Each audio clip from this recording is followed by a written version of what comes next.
এরকম চাকরি মাইনছে করে? এরকম চাকরি কেউ করে নাকি? হ্যাঁ ভাই, এদেরকে কি বলবেন বলেন তো?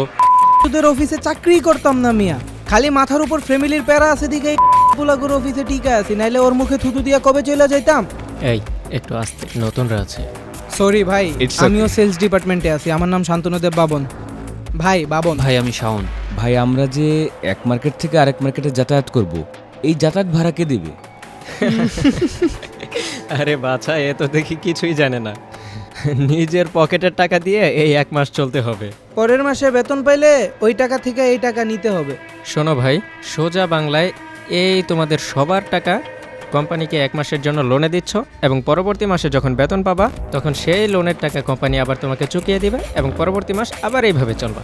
তো এখন এই সময় টাকা কই পাবো? কোথায় আর পাবা ভাই, ওই বাড়ি থেকেই নিতে হবে।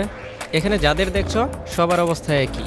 আমরা সবাই ঋণের চাপে গলা অবধি ডুবে আছি, বুঝছেন?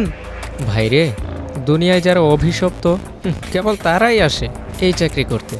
আচ্ছা ভাই, যেই প্রোডাক্টগুলো আমরা দোকানদারকে দেখাবো ওইগুলো আমরা কই পাবো? এইটাও পকেটের টাকা ভাই। সবই যদি আমরা কিনলাম তাহলে কোম্পানি আমাদের কি দিল? এই প্রশ্ন করলে চাকরি ছাড়তে হবে ভাই। তোমাদের মার্কেটে যদি কোনো সমস্যা হয়, এই আমাকে আর ওকে আমাদেরকে কল দিবা, সাথে সাথে। ভুল করো না কিন্তু। কিভাবে ক্লায়েন্ট ম্যানেজ করবা, কি করবা বুঝে নাও, বুঝিয়ে দিচ্ছি সুন্দর মতো। বুঝে নাও, বুঝে ওই অনুযায়ী কাজ করবা। যাওয়া যাক, চলো। ঠিক আছে, চলেন। ওই মার্কেটে যাব? হুম।